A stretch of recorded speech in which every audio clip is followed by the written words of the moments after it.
Hello, hello, hello, hello. Welcome, welcome.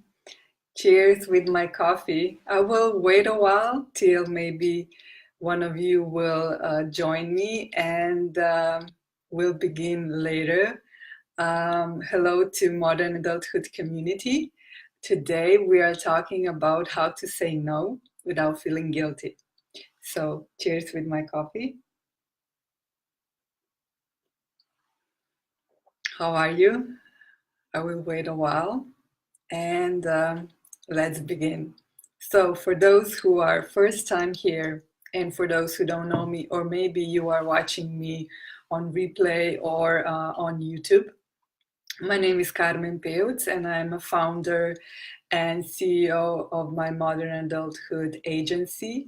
I'm an educator and a counselor where I help people to discover their full potential and life possibilities, how to develop healthy self-esteem, healthy relationships, and how to build the career that you want to have. And I also, besides having my educational background, I wrote a PhD on a topic of unemployed young adults, self-esteem and family of origin. So I do have lectures and workshop on career development. And this is a very burning topic in this time of age. So yeah, I have an expertise also in career development.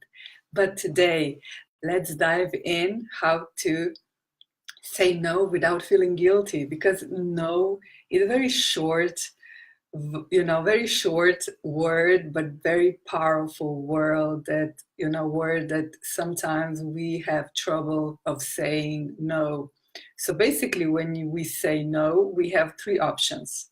We can say yes, and we feel guilty and we resent the person who is asking for our help, and we feel overwhelmed and stressed because we wanted to say no but we said yes. Second option is that you say no and you feel a little guilt, or maybe you say no and you don't feel guilty. So I will help you with 7 tips of saying no effectively. So let's dive in. The first tip is that you can use is just saying the word no.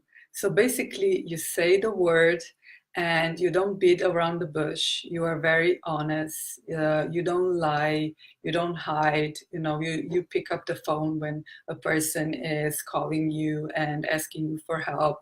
And you are truly honest with your answer of saying no. With saying no, it can help you. This second tip that I will give you. By saying no, you can also explain your no. By explaining, I don't mean that you are apologizing by saying no, but you explain your no. And you can use also the third tip that I will give you, that your, no that you're explaining is very firm, it's very calm, and it's very clear. When you are calm and very clear about saying no, the person who is asking you for help, they will get the explanation, but they will also um, your no with a calm voice and explanation, they will totally understand. And if your friend is a true friend, then they will understand, and they will accept, and they will still respect you. Because if they don't, then even your calm and very clear no, they won't understand, and they won't respect you for saying it in a very calm way and explaining. So just say it. Explain. You don't need to give a long explanation, and also say it in a very calm, very clear, and very honest way. And the fourth tip that it can help you is that you actually try to find a solution for this friend. Try another alternative For example, just the other day, one of my friends asked me for help with the translation that they needed for something that they wrote. But because I'm not really a true professional, I couldn't help them. So I gave them another alternative. I said no, and I also explained why. And I gave them, another link, another information, another number that they can help themselves with. And this person, this my dear friend, they totally understand. So I gave them everything in a very calm, very clear explanation. And I also helped them to solve their problem. What is very actually also important in trying to, say no without feeling guilty, that we need to, this is the fifth tip, we need to set healthy boundaries. So if you are watching me on a replay or watching me on YouTube, excuse me, and watching me on YouTube, I will put the link below because I made a video on how to set healthy boundaries, because we need to set healthy boundaries for our healthy relationships. What I mean by that is that it's very normal to set healthy relationship boundaries with our parents, with our friends, with our spouses, children, co-workers, friends, no matter who it is, because our relationship, they need to be, very clear. When they're clear and the boundaries are very clear, then you don't fear of the consequences of you saying no.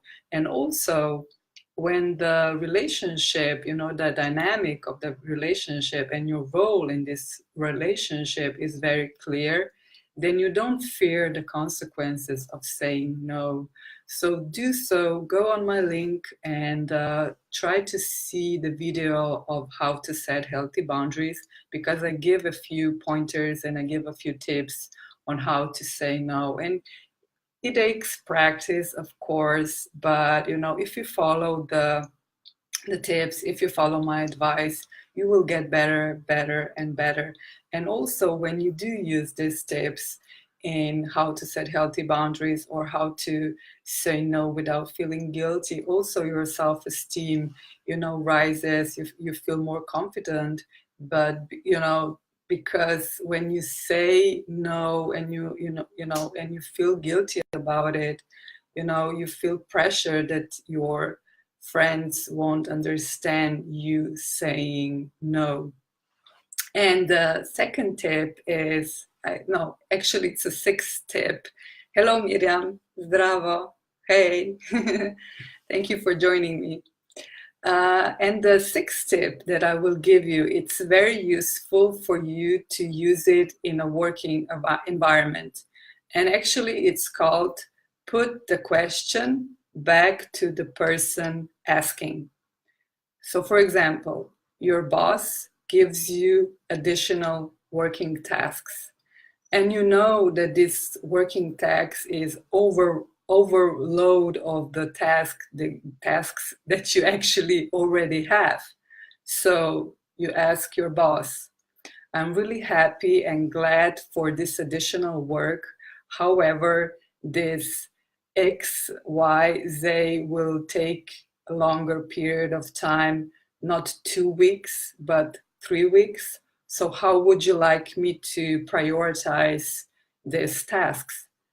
And I think this is very, very rational and very on point question, because then you will, you won't feel stress and overwhelmed of this overload of your tasks that you have.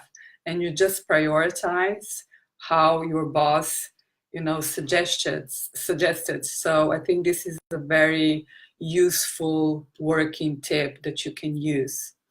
And, besides all these tips that I gave you, the most important and one of the most important tips, I mean, they're all important, but in the end, we need to be selfish. What I mean by that, it's not that you are like selfish and you don't take, and you don't you don't mind the other people, but you are healthy selfish. Because when we are healthy selfish, we put ourselves first. Because if you are tired, if you are stressed, and if you are overwhelmed with work and by always helping others, then you don't feel respected, then you don't feel appreciated, and actually you don't have any time for yourself. So basically, first, you need to take care of yourself, be kind to you, be healthy, selfish, and you will have enough energy to help others to when they need your help. So I hope this was actually very helpful. So if I go back, just say the word no, explain it. You don't need to apologize. Say it in a very calm and very clear and in very firm explanation. And you also need to set healthy boundaries. And this sixth tip that I gave you, just put the question back to the person asking. This is a very helpful tip that you can use it in a workplace, and do take care of yourself, because you need to take care of yourself and love yourself, and that's how you will help others. So I hope this was helpful for today. Have a great, amazing day. And, for those who are watching me on YouTube, you can like, subscribe, and share. And talk to you soon. Bye.